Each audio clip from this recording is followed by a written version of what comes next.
Guys, 2023 has been quite the year in MMA. Once-in-a-lifetime fights, amazing new techniques, plenty of new rising stars.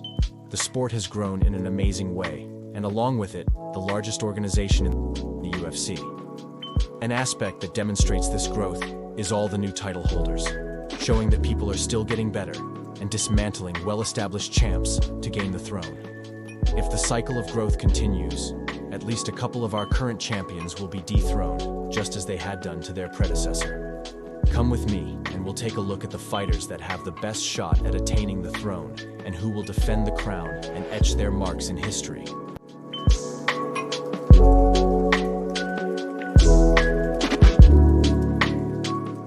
Alexandre Pantoja won the belt by dethroning fan favorite Brandon Moreno.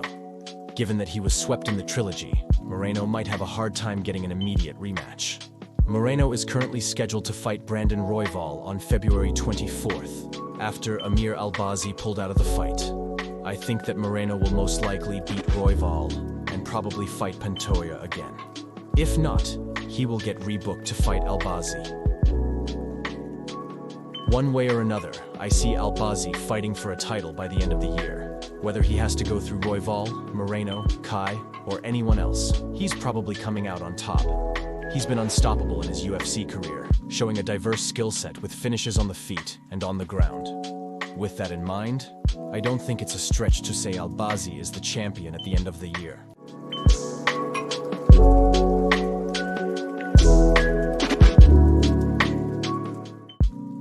Sean O'Malley is an interesting case. His reign will depend on if the UFC feeds the right contenders to O'Malley or not. For example, I think Umar smashes O'Malley, but they probably wouldn't let him fight O'Malley. I can totally see a world in which Sean fights hand-picked opponents to try and cement him as the bantamweight GOAT. Sean is also currently booked against Cheeto. I think Sean wins the rematch, and depending on his next fight, will retain his belt. If the UFC gives Merab his rightful title shot, I think he will be champion by the end of the year. But if not, my prediction is Sean O'Malley. I think the UFC would rush Song Yadong to the title fight with Sean. And that fight sells itself.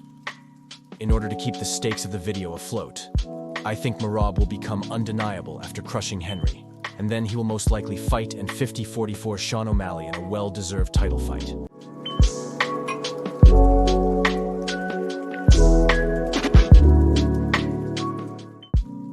Volkanovski and Topuria are set to face each other in February.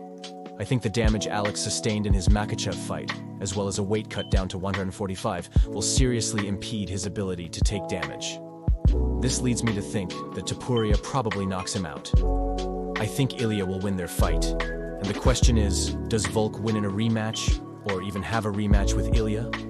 I think he probably rematches Ilya, loses again, and Ilya either ends the year as champion, or loses in a title fight with Max Holloway. There are a lot of variables at play here, and it may be the biggest stretch on my list. But I think it's fair to assume that either Ilya or Max are champion by the end of 2024. But given that he already has a bout agreement signed, I'll put my eggs in the Topuria basket and say he ends 2024 as champion.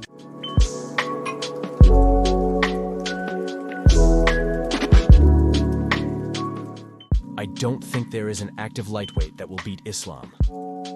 I think a possible schedule for the 2024 lightweight title would look something like Islam versus Charles, Gaethje, and Arman at some point in the year. Islam has already fought and beat Charles and Arman, and Gaethje doesn't present a unique threat to Islam. I could see the Arman fight being difficult, and Gaethje and Charles could finish Islam, but the odds of any of them beating the champ I find very low. This all leads me to believe that Islam will be champion by the end of 2024, cementing himself as the lightweight GOAT.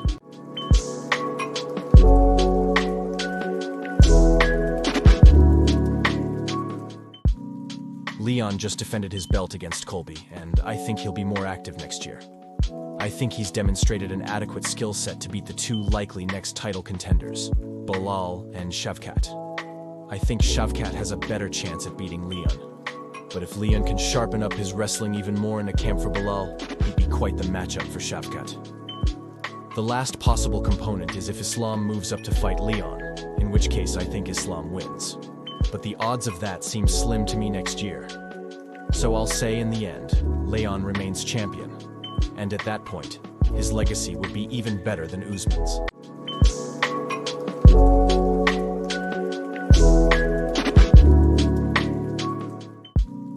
This one seems the most up in the air to me. Sean Strickland doesn't have the aura of holding the belt very long, and I could easily see DDP finishing Sean. After that, regardless of the winner, the next two challengers would be Khamzat and Izzy.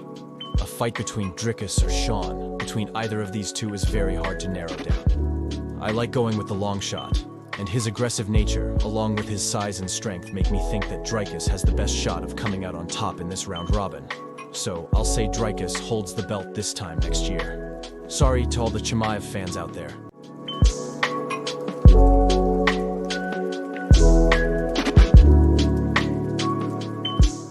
This one is also hard to predict. It's almost entirely up to the activity of Alex Pereira. I think Alex will beat Jamal Hill when they fight, and it's almost a sure thing that is the next title fight. But after that, it gets hard to predict. The next likely contender after Hill would be the winner of Magomed versus Walker 2, or the winner of Rakic and Yuri on UFC 300. I think Pereira is good enough to beat Rakic, but Magomed presents a very unique threat. But as Pereira showed in the Yawn fight, he can get up off the ground. All of this leads me to believe that Alex Pereira should retain the throne at 205, finally bringing some stability to the division.